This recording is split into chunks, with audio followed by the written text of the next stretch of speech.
Hello friends, आप सबका हार्दिक हार्दिक अभिनंदन है हमारे इस चैनल पर।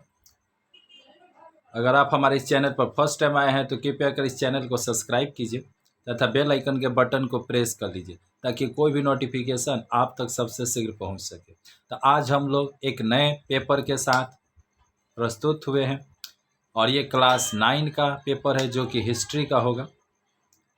तो अगर आप हमें फेसबुक पर देख भी रहे हैं इस वीडियो को तो कृपया कर पेज को फॉलो कीजिए और ये वीडियो अच्छा लगे तब अंत में आप इसको शेयर कीजिएगा, चाहे फेसबुक हो चाहे यूट्यूब हो। ठीक, तो सबसे पहले आप देखिए क्लास 9 हिस्ट्री इन्वायरमेंट। ये 90 नंबर का आपका सवाल प्रश्न पत्र होता है जो कि लगभग 3 घंटे का 15 मिनट आपको और एक्स्ट्रा टाइम दिया जाता है जो कि प्रश्न को पढ़ने के लिए। तो सबसे पहले आप लोग इन प्रश्न पत्रों को ध्यान से देखिए।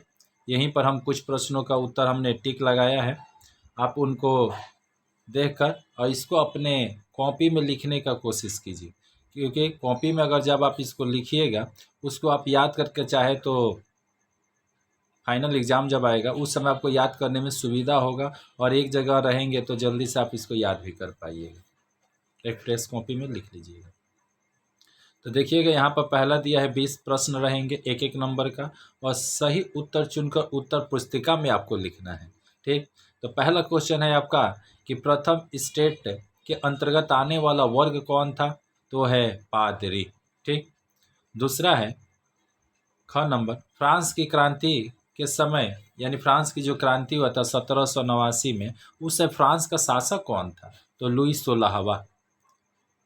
उससे भी बड़ी बात कि ये जो आप प्रश्न पत्र देख रहे हैं इन सारे प्रश्नों का जो उत्तर है ना इसी वीडियो में मिलेगा, आपको कहीं और जाने की ज़रूरत नहीं है। ठीक, तो आप बस थोड़ा सा धैर्य रखिए और देखिए कि ये सारे प्रश्नों का समाधान इस वीडियो में कर दिया गया। आप जो भी ये प्रश्न देख रहे हैं इन सारे का और भी जो बड़े बड़े प्रश्न हैं, दीर्घ उत्तरीय प्रश्न, लघु उत्तरीय प्रश्न, संक्षिप्त प्रश्न, ये सारे प्रश्नों का उत्तर आपको इसी वीडियो में मिलेगा। आपको इधर उधर जाने की ज़रूरत नहीं है। तो वीडियो को ध्यान से देखिए, आने वाले एग्ज़ाम के लिए अभी से रेडी सेडी को हो जाइए। तो ग नंबर, मैं ही क्रांति हूँ, ये कथन किसका था? तो ये कथन आपका नेपोलियन का था। घ नंबर, यंग इटली का संस्थापक कौन है? तो यंग इटली का जो संस्थापक है उसका नाम मैजनी है। अंग नंबर, रक्त और लोह की नीति ये किसकी थी? तो बिस्मार्क की। च नंबर, सामाजिक समझौते पुस्तक का लेखक कौन थे? तो इसका लेखक जो हो जाएंगे रूसो। आगे है 6 नंबर, महाद्वीपीय जो व्यवस्था थी वो महाद्वीपीय व्यवस्था द्वारा नेपोलियन किस देश को हानि पहुंचाना चाहता था? तो देश इंग्लैंड था। आगे है नेपोलियन किस देश को बनियों का देश कहता था? तो देश इंग्लैंड को, कि इंग्लैंड बनिया का देश है। ठीक, झ नंबर, क्रांति का पुत्र किसे कहा गया है? तो क्रांति का पुत्र नेपोलियन को कहा गया है। यह नंबर, दास कैपिटल ग्रंथ के लेखक कौन थे? तो इसके लेखक हो जाएंगे मार्क्स, कार्ल मार्क्स। ठीक, ट नंबर, औद्योगिक क्रांति सर्वप्रथम किस देश में हुई थी? तो वो देश है आपका इंग्लैंड। प्रथम विश्व युद्ध कब प्रारंभ हुआ था? तो ये हो जाएगा 1914 में। ठीक, 1917 ईस्वी के रूसी क्रांति के समय रूस का जार कौन था? तो ये आपको इसका उत्तर आपको देना होगा। ठीक, अगर आप लोग भी हिस्ट्री पढ़े होंगे तो कुछ ना कुछ तो आपको नॉलेज तो होगा ही। अगर आपको इसका सही उत्तर पता है तो कमेंट बॉक्स में जाकर प्लीज़ इसका उत्तर देने की कृपा कीजिए। ठीक, हिटलर इस देश का शासक था? तो हिटलर वो जर्मनी का शासक था। मेरा संघर्ष पुस्तक के लेखक कौन है? तो उसके लेखक हो जाएंगे हिटलर। द्वितीय विश्व युद्ध कब शुरुआत हुआ था या प्रारंभ हुआ था? तो ये 1939 में। और 6 अगस्त या 9 अगस्त को, 6 और 9 अगस्त को जो 1945 को हिरोशिमा और नागासाकी पर अणु बम गिराया गया था, वो देश कौन था जिसने गिराया था? तो देश कोई और नहीं जी, अमेरिका। 1929 में आर्थिक मंदी का केंद्र स्थल था? तो है अमेरिका। संयुक्त राष्ट्र संघ का मुख्यालय कहाँ पर है? तो ये न्यूयॉर्क में पड़ेगा। संयुक्त राष्ट्र संघ सिंह लिखा है, मतलब संघ समझ जाइएगा। तो संयुक्त राष्ट्र संघ की स्थापना हुई थी 1945 को 24 अक्टूबर को। ठीक, अब यहाँ पर आपके 2 नंबर के प्रश्न हैं।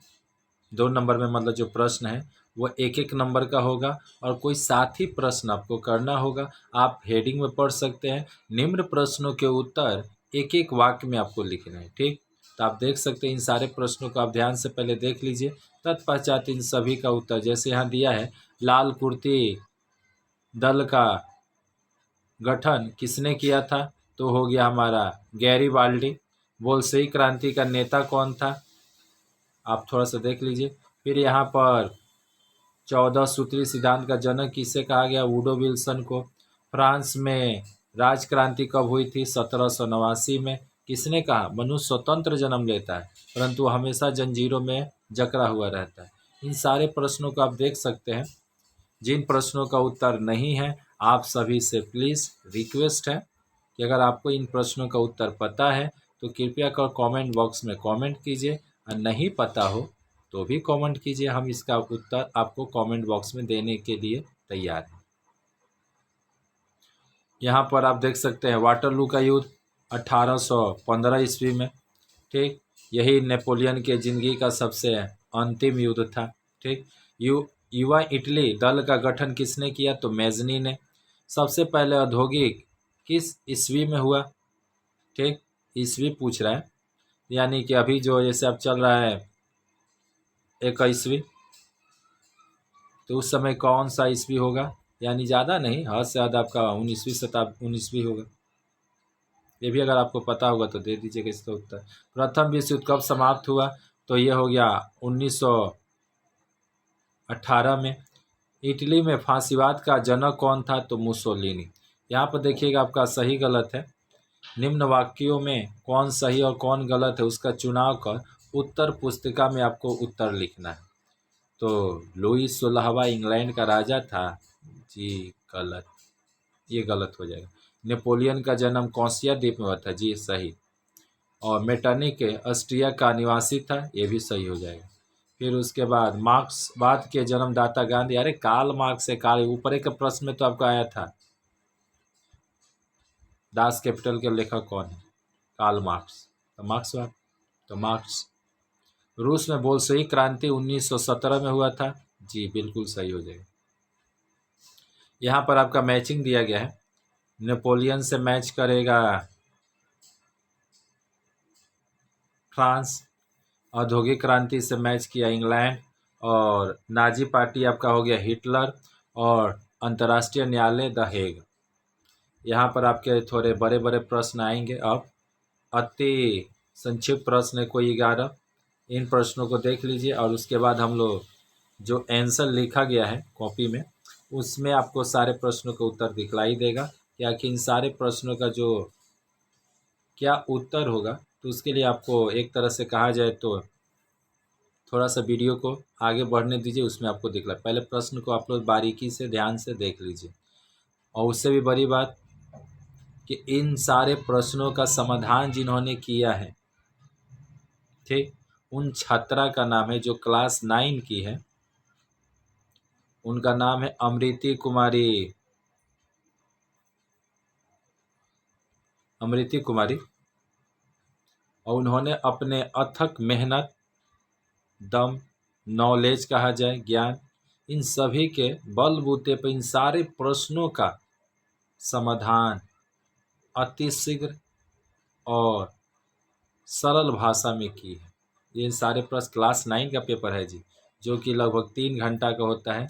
और इन सारे प्रश्नों को आप देखिएगा तो आप देखिए इनमें से बहुत सारे ऐसे प्रश्न हैं जिसका उत्तर आपको नहीं देना है, और उन सारे प्रश्नों का उत्तर उन्होंने लिखा है। ठीक, तो आप सभी अगर इस पेपर के हिसाब से अपनी तैयारी करते हैं तो आप अवश्य ही, लगभग कहा जाए तो पूरा का पूरा गारंटी तो नहीं ले सकते, पर लगभग 100 में लगभग 90% चांस है कि आपका सारा जो प्रश्न पत्र होगा इसी के अगल बगल से होगा, इसी के इर्द गिर्द, कितना तो यही प्रश्न होगा, ये भी जान लीजिए। चलिए यहाँ से आपका ये देखिए उत्तर आना शुरुआत हुआ। ठीक, तो इन सारे उत्तर को आप लोग धीरे से मिलाते जाइए। इन सारे को हमने अभी पढ़ दिया है। हमारा चैनल का नाम है रे कोचिंग सेंटर, जहाँ पर क्लास 1 से लेकर 10 तक ऑल सब्जेक्ट और 11-12 का आर्ट्स ग्रुप का पढ़ाई होता है। अगर इस चैनल पर आपको किसी भी तरह का क्वेश्चन पेपर चाहिए जो कि उपलब्ध है 2014 से लेकर 13 का भी है, मतलब 2014 से लेकर समझिए कि आने वाला जो एग्ज़ाम आपका है, उन सारे प्रश्न पत्र आपको इसी चैनल पर वेस्ट बंगाल का कहीं भी किसी भी चैनल पर चले जाइए, खासकर हिंदी वर्सन के लिए कहीं पर भी आपको इन सारे पेपर नहीं मिलेंगे। हो सकता है 1 साल का मिल जाए, पर इतने सारे साल का पेपर नहीं मिला। सिर्फ एक ऐसा मात्र ये चैनल होगा जिस पर हर साल के पेपर अपलोड किए जाएंगे, भले ही उसमें थोड़ा सा आपको सोचना होगा। बाकी ये सारे साल के ही पेपर हैं जो कि किसी न किसी एग्ज़ाम में आए ही हैं। ये सारे प्रश्न का उत्तर हमने आपको पढ़ कर सुना दिया है। आप इनको थोड़ा सा देखते जाइए, अपने कॉपी में उतारते जाइए। जहाँ पर पढ़ना ज़रूरी होगा वहाँ पर हम पढ़ देंगे। अगर वीडियो थोड़ा तेज़ी में जा रहा होगा तो स्किप करके पुश करके थोड़ा सा रोक दीजिए, और रोक कर मतलब पुश रोक दीजिए और रोक कर उसको उतार कर फिर आगे अपना धीरे धीरे बढ़ते जाइए।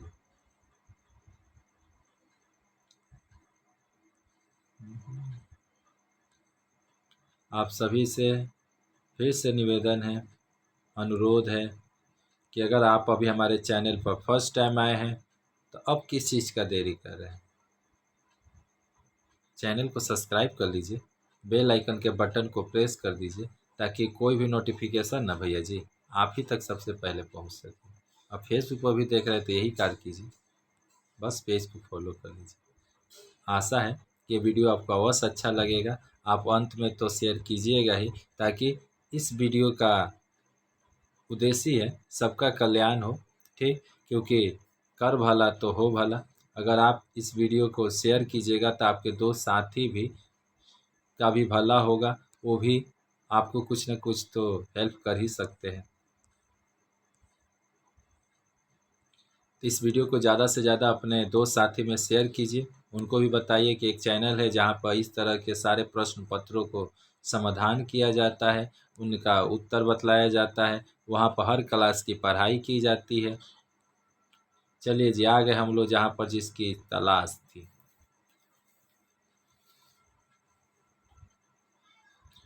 तो यहाँ पर है 5 नंबर। हम लोगों ने पहले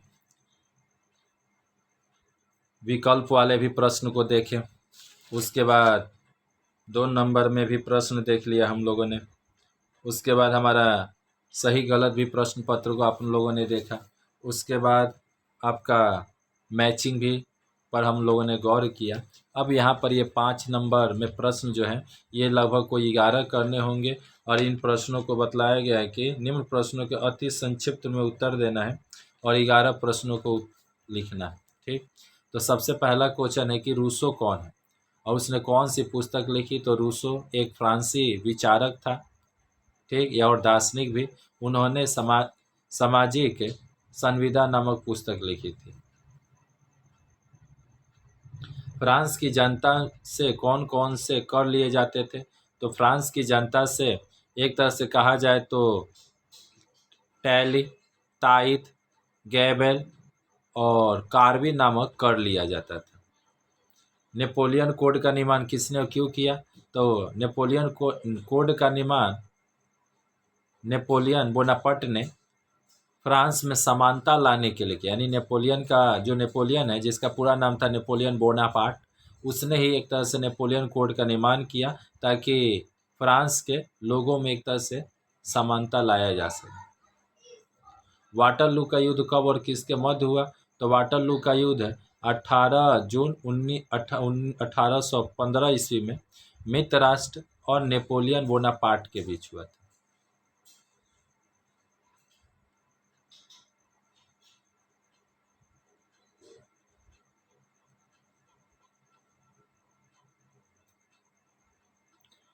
अगला प्रश्न देखिएगा, वियना सम्मेलन कब और कहाँ बुलाया गया। तो वियना सम्मेलन 1815 में ऑस्ट्रिया की राजधानी वियना में बुलाया गया। ठीक, जब नेपोलियन को कैद कर लिया गया तब। बड़े चालाक थे मित्रदेश। जब तक नेपोलियन था तब तक किसी की चली नहीं, और जैसे नेपोलियन को बंदी बना दिया गया, पढ़े किए होंगे, तब ये लोगों ने आपस में मिलकर एक वियना सम्मेलन कर लिया। चलिए आगे, अभी हमारा पेपर पर विचार है जी। अगला क्वेश्चन है, जार अलेक्जेंडर को मुक्तिदाता जार क्यों कहा जाता है? तो ये हमारा 19 फरवरी 1861 को एक आदेश के द्वारा पूरा अलेक्जेंडर द्वितीय ने कृषक दासों को मुक्त करने की घोषणा की। अब इसी के कारण जार अलेक्जेंडर को एक तरह से मुक्तिदाता जार के नाम से जाना जाता है। बुजुर्गा वर्ग के अंतर्गत कौन कौन से लोग आते हैं? तो बुजुर्गा वर्ग के अंतर्गत शहरों में रहने वाले विद्वान, सरकारी कर्मचारी, लेखक, चिकित्सक, व्यापारी और पूंजीपति लोग आते हैं। फिर से आप सभी को बतला देना अति आवश्यक होगा। इस पेपर का जिन्होंने समाधान किया है उनका नाम अमृति कुमारी पंडित, जिन्होंने अपने अथक मेहनत के दम पर किया है। अतः आप सभी को अगर ये वीडियो हेल्पफुल लग रहा होगा कि आपके लिए अच्छा है, तो प्लीज़ एक लाइक तो कर सकते हैं, कमेंट कीजिए, ज़्यादा से ज़्यादा आप लोग कमेंट कीजिए, ठीक। बस आप लोग से बस यही हम चाहते हैं। अब वीडियो अच्छा लगे तो शेयर भी कर दीजिएगा, ये हम चाहते हैं। औद्योगिक क्रांति क्या है? तो औद्योगिक क्रांति का अर्थ है कल कारखानों में मशीनों के द्वारा बहुत पैमाने पर किया गया उत्पादन ही एक तरह से औद्योगिक क्रांति है। बोल्शेविक क्रांति कब और कहाँ हुआ था? तो बोल्शेविक क्रांति नवंबर 1917 में रूस में हुई थी। महा आर्थिक मंदी की शुरुआत कब और कहाँ हुई थी? इस प्रश्न का उत्तर आप सभी को देना है और कमेंट बॉक्स में।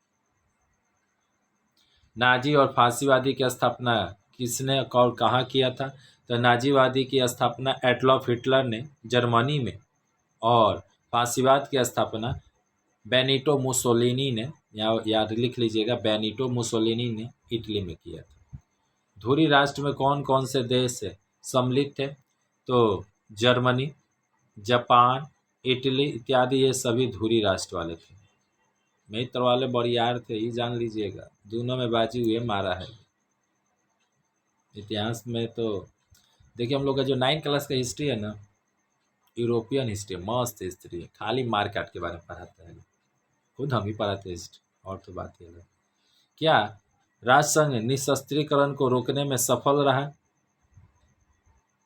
क्वेश्चन कर रहा है, क्या जो राष्ट्र संघ था, वो राष्ट्र संघ यानी जिसको हम लोग लीग ऑफ नेशन कहते हैं, तो ये लीग ऑफ नेशन निशस्त्रीकरण को रोकने में सफल रहा? तो इसका उत्तर होगा आपका नहीं, ठीक। अगर रोक देता तो आपका संयुक्त राष्ट्र संघ की स्थापना करने की कोई जरूरत नहीं पड़ता।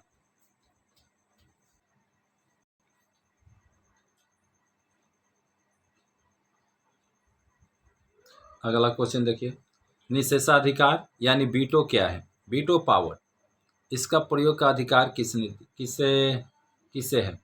तो वीटो पावर कह सकते हैं कि संयुक्त राष्ट्र संघ, मतलब देखिए कैसे बोल रहा हूँ, यानी कि जो सुरक्षा परिषद है, उस सुरक्षा परिषद के जो 5 अस्थायी सदस्य हैं, जिनको एक विशेष अधिकार दिया गया है, उस विशेष अधिकार के अंतर्गत अगर इनमें से कोई भी देश अगर एक भी किसी मत में अगर ना कहता है, तो मत को ना ही माना जाएगा, ठीक। 5 में अगर एक भी अगर कह दिया ना, तो ना ही माना जाएगा। ऐसे अधिकार को ही निषेधाधिकार यानी वीटो पावर कहा गया, ठीक। सुरक्षा परिषद के 5 अस्थायी सदस्यों को एक विशेष प्रकार का अधिकार दिया गया है। इनके 5 में से एक के भी अगर ना कहने से उस स्थिति में उस मत को ना माना जाएगा। इसी को हम लोग निषेधाधिकार या वीटो पावर कहते हैं। इसके प्रयोग करने का अधिकार किसे दिया गया है? इसमें सबसे पहला अमेरिका, रूस, इंग्लैंड, फ्रांस, चीन, हमारा पड़ोसी। आप अब यहाँ पर आपका आ जाएगा, निम्न प्रश्नों के संक्षिप्त उत्तर दीजिए। कोई 6 प्रश्नों का उत्तर देना है कि फ्रांस में तृतीय वर्ग में कौन कौन से लोग आते थे और उनकी स्थिति का वर्णन करना है, ठीक। देखिए इन्होंने क्या लिखा है, तृतीय स्टेट में फ्रांस में सुविधाहीन सर्वसाधारण वर्ग को तृतीय स्टेट कहा जाता है। इस वर्ग में कृषक, मजदूर, शिल्पी, घरेलू कर्मचारी, व्यापारी, दस्तकार और बुजुर्ग आते थे। फ्रांस का कृषक सामान्य स्थितियों में भी अपनी ज़रूरतों के लिए अन्न पैदा कर लेता था, लेकिन उसे अधिकांश संख्या भूमिहीनों की ही थी। देश के अधिकांश कृषि सामंतों के पास थी और उस पर कृषक काम करने को मजबूर थे। चूँकि सामंतों की ज़रूरतों को पूरी हो जाती थी, इसीलिए पैदावार में उन्हें विशेष रुचि नहीं था।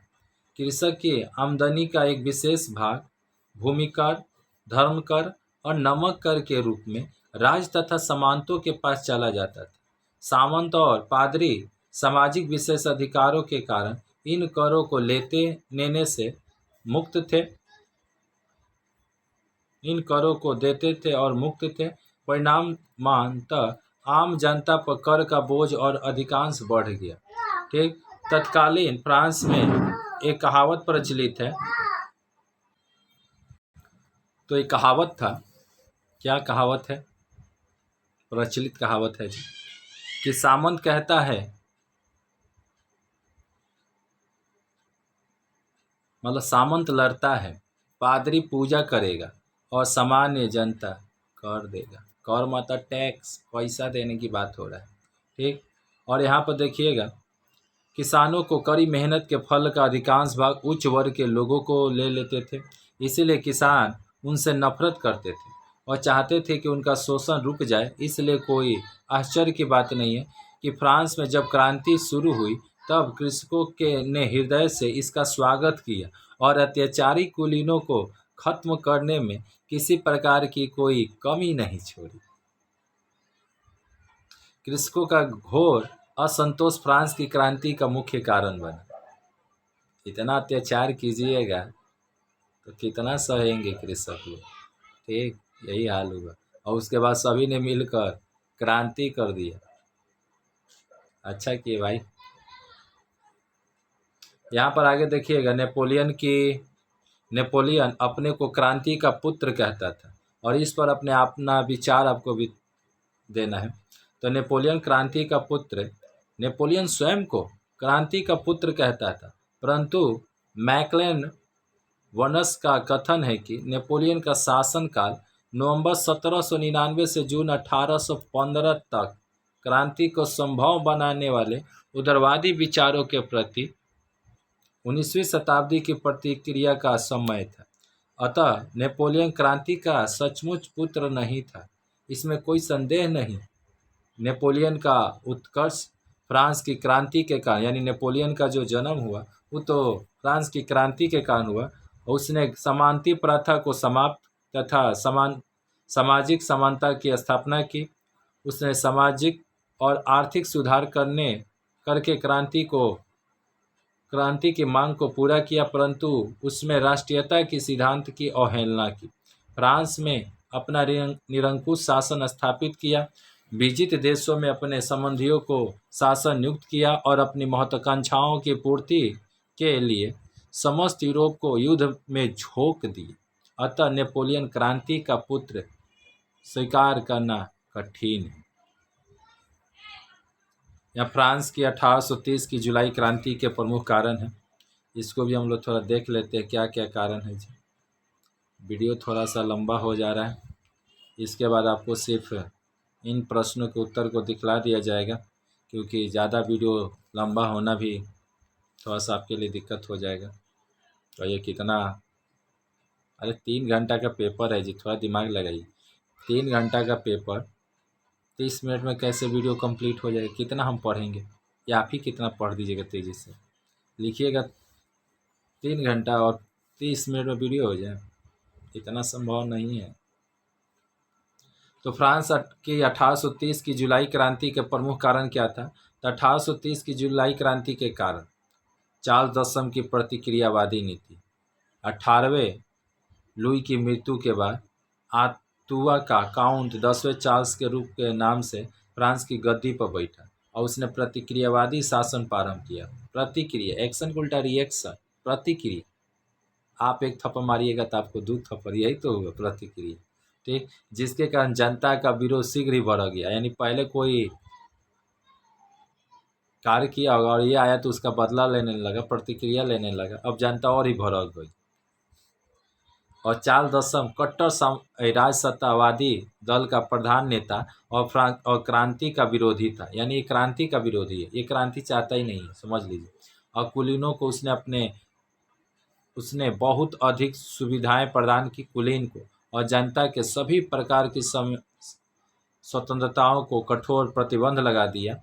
और इसी तरह वह चर्च और पादरियों के पुराने विशेष अधिकारों को भी फिर से प्रतिष्ठित करने लगा। चार्ल्स के इस स्वेच्छाचारी निरंकुश शासन से संपूर्ण जनता फ्रांस में त्राही त्राही मच गई। क्रांतिकारियों का प्रभाव बढ़ने लगा और ऐसा प्रतीत होने लगा कि इस निरंकुश तंत्र के विरुद्ध फ्रांस में एक बार फिर क्रांति हो जाएगी। और 1827 में राष्ट्रीय प्रतिनिधि सभा का जब चुनाव हुआ, जिसमें कट्टर राजसत्तावादी बुरी तरह हारे और चार्ल्स दशम ने अवैधानिक तरीके से प्रतिनिधि सभा के विरोध का अंत करने का प्रयत्न किया। ये सारे आपके प्रश्न थे। अब आप सभी हमारी भावनाओं को समझते होंगे। अतः इस वीडियो में अब हम क्या कर रहे हैं कि आपके समझ इन सारे जो इन्होंने प्रश्न का उत्तर लिखा है उसको आपको हम धीरे धीरे स्लाइड करके दिखला देते हैं। आप सभी से रिक्वेस्ट है कि प्लीज़ इस वीडियो को आप लोग थोड़ा सा पुश करके रोक कर आप लोग इन सारे प्रश्नों का उत्तर लिख लीजिएगा। केवल छोटे प्रश्नों से आप अच्छे नंबर प्राप्त नहीं कर सकते हैं। बड़े प्रश्नों का उत्तर जानना अति ज़रूरी है, क्योंकि बड़े से ही छोटे का निर्माण हुआ है। तो धीरे धीरे देखिए इन सारे प्रश्नों के उत्तर। अगर कहीं दिक्कत हो तो आप कमेंट कर सकते हैं थोड़ा सा।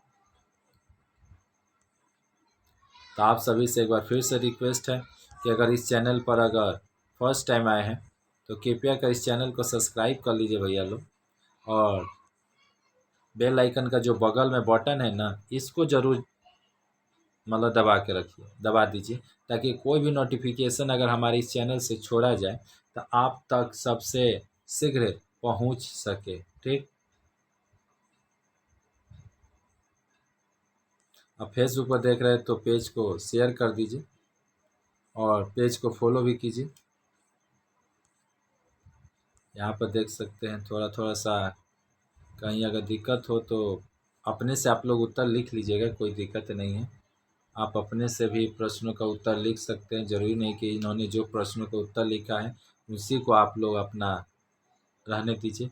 आप भी अपनी इच्छा अनुसार जो आपको पता होगा या आपके जो शिक्षकगण या शिक्षिकाएं जो बतलाई होगी उन सारे प्रश्नों को आप लिख सकते हैं। ठीक, इसकी कोई ज़रूरत नहीं है। जो बच्चे नहीं लिख पाएंगे उनके लिए हमने एक सुविधा उनको प्रदान कर दिया कि वो लोग चाहे तो इनको देख देख कर चाहे तो अपनी एग्ज़ाम की तैयारी कर सकते, क्योंकि समय कम है। अगले ही माह आपका एग्ज़ाम होने वाला है और ऐसे में इन प्रश्न पत्रों का होना अति आवश्यक है। अंतिम समय में आपके पास यही हथियार होगा जिससे आप अपनी रक्षा कर सकते हैं।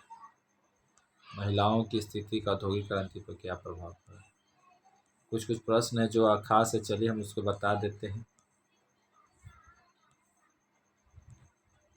हिटलर की युद्ध विरोधी नीति का वर्णन, ये भी उतना देख लीजिए। सारे प्रश्नों के इन्होंने उत्तर लिखा है। इस लड़की के लिए फिर से दिल से कह रहे आप सभी को एक लाइक अवश्य कीजिए वीडियो को और एक कमेंट कीजिए उनके लिए। इतने सारे प्रश्नों को लिखना कम बात नहीं है जी, वो भी निस्वार्थ आप लोगों के लिए। शीत युद्ध का क्या तात्पर्य है? यह किन देशों के मध्य हुआ था? यह अमेरिका और रूस के बीच हुआ था जी। ठीक, इसके बारे में थोड़ा सा आप लोग लिख लीजिएगा। द्वितीय विश्व युद्ध के दौरान सोवियत रूस और जर्मनी के बीच संघर्ष का वर्णन करना है।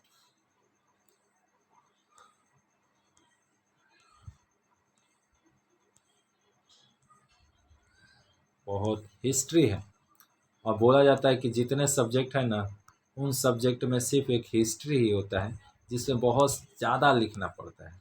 और सारे प्रश्नों का तो नहीं कहेंगे, पर हिस्ट्री मिस्ट्री बना कर रख देता है जी। तो हिस्ट्री में आपको ज़्यादा लिखना पड़ता है, इन्होंने लिखा भी है। अब सोचिए, वो भी क्या, तो टॉपिक के हिसाब से, मतलब जो भी एक तरह से पॉइंट दी है, ये सबसे अच्छी बात है कि पॉइंट के हिसाब से लिखिए, आप अच्छे नंबर प्राप्त भी कर सकते हैं अगर इन प्रश्नों को अगर आप लिखते हैं तो। क्योंकि हिस्ट्री में जितना आप पॉइंट दीजिएगा उतना ही अच्छा नंबर पाने का चांस होता है। हम थक गए इसको स्लाइड करते करते। आखिर उसने लिखी होगी तो कितना मेहनत लगा होगा जी।